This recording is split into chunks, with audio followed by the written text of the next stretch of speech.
Hey everyone, this is Chris Keith from PremierGuitar.com. Tim Reynolds of Dave Matthews Band fame, TR3 fame, and all other acts possible with guitar.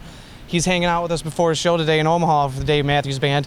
He's going to run us through some of his stuff today. So what we got right here is 2 dual racks. Tell me why you decided to go with that for your setup.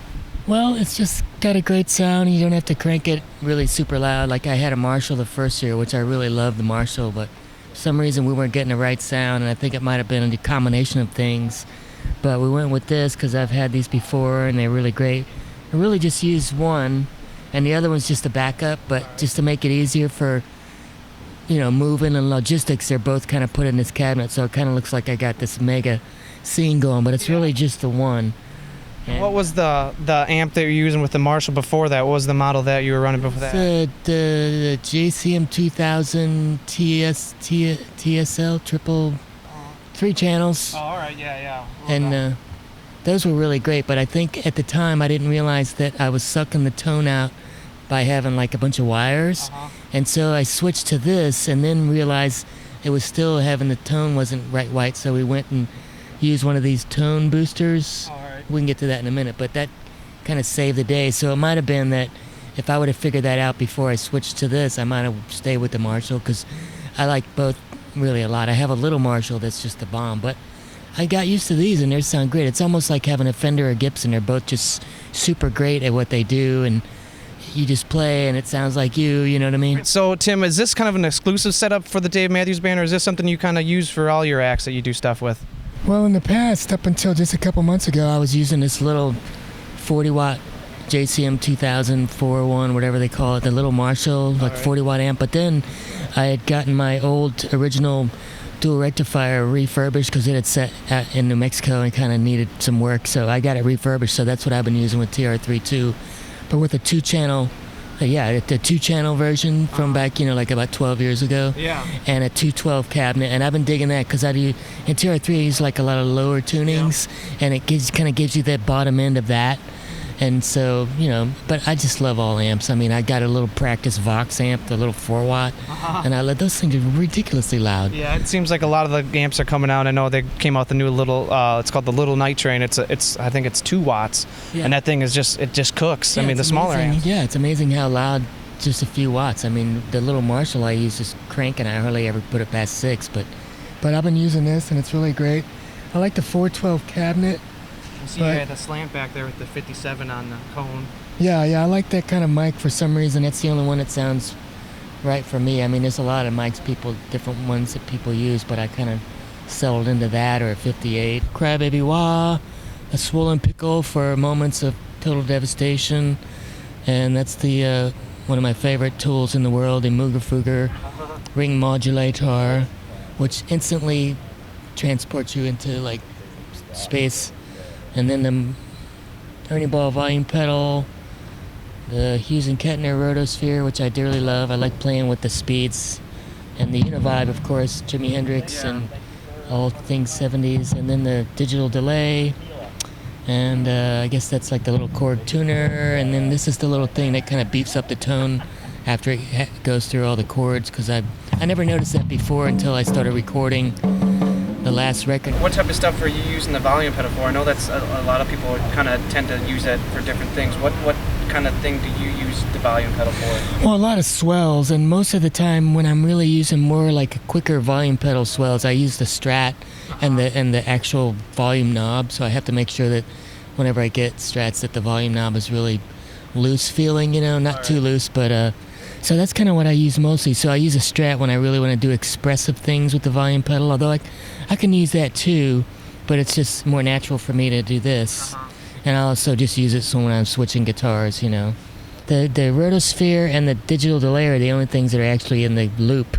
All right. Because I realized after a long time of playing that the Univibe sounds way better if it's not in the loop. Yeah. It kind of makes too much of a swishy sound. Yeah, and then when it's straight through the amp, it's just really has that sound. Takes it all, Yeah, I love that, Do you have specific settings where you're going between the different channels or solo, or? Oh yeah, like channel 1 is kind of the clean channel, but I use a lot of gain on it because for me, like the Fenders really need something. If it's totally clean, it it needs something to give it a little girth, and I just kind of use some gain, and so it's a little bit dirty, so it's not really that clean. And then the next two channels, there's chronologically, or whatever you want to call it, they get a little dirtier, you know. What kind of a monitor mix are you running with to get where you need to be at? Just pretty much a little bit of everything, but a lot of bass and a lot of Dave, like the vocals and his guitar, because that's kind of what I key on, and then I also have everybody else, so I can just kind of hear what's going on, you know. All right, so we're gonna look at your Strat here. So tell me about this. What's going on here? Well, this is just like I don't even know what designation it is, you know, deluxe or something, but it's got like 2 noiseless single coils and a humbucker, so it kind of doesn't totally sound like a traditional Strat, but it's just, you know, it's pretty close. But I just kind of like to have a little beefier sound, although I really am fond of the traditional Strat sound as well. But this is black and white, like Jimi Hendrix Band of Gypsies. Yeah. That's what I'm all about there. This is the other Strat. This one to me sounds a little more, even though it's got a similar pickup configuration, the treble pickup on this one has a little more of a biting, fendery, traditional single coil sound. What types of songs or parts of the song are you going with the humbucker? You know, like if there's like a distortion part, that, you know, like a lot of times you play it with the bass, you know, like I'm almost like a rock and roll kind of distortion, or I'm always flipping through the things too, like, you know what I mean? I can never settle, like even in a solo, I'll be switching around, you know. I mean, certain solos, if I really want to get that kind of funky, quacky sound, I'll go for the middle, which I used to never use that much, and then the in-between settings I like too, like for rhythm and of course the fat setting. But yeah, I'm always switching them around, you know. Yeah. Certain songs like Crush, I'll use a lot of the rhythm pickup a lot because it's just a beefy sound, you know. And like I say, but I'm always kind of switching it around. I'm kind of spastic that way. And in terms of, I know you're between the Flying V, the Les Paul, and then your 2 Strats, what's I guess a quote-unquote Tim Reynolds setup? What kind of string size are you using, and what's your action kind of set at? I have the action a little bit high. I'm not sure what the exact measurement is. Yeah. He has it, and it's 11s through 50, and I can't really use lighter strings because I hit them so hard they just kind of go thud. So I've kind of, and there's a little bit of resistance there because I also like to play acoustic, which is just 1 more gauge thicker, and then it doesn't seem like it's such a drastic change between, like, if you were going to play it through like 8s or compared to 12s, that's a real drastic change, and I'm too neurotically insecure about like switching guitars and having one be a lot harder. But I'm always kind of playing acoustic too because I want to keep that, you know, it's a different approach in many ways. But so this is the Flying V, which is just a standard, kind of, you get like the special deal where you get the gig bag and the Flying V. It's not like the uber expensive one. Yeah.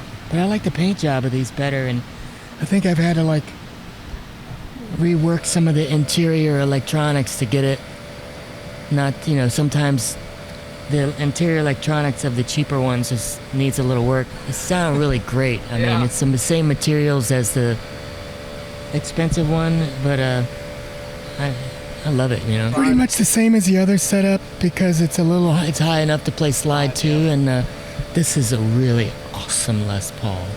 This is like whatever the 50, 59 or 57 issue, and it's just got a super fat neck, it weighs a ton, and it's just really got that sound.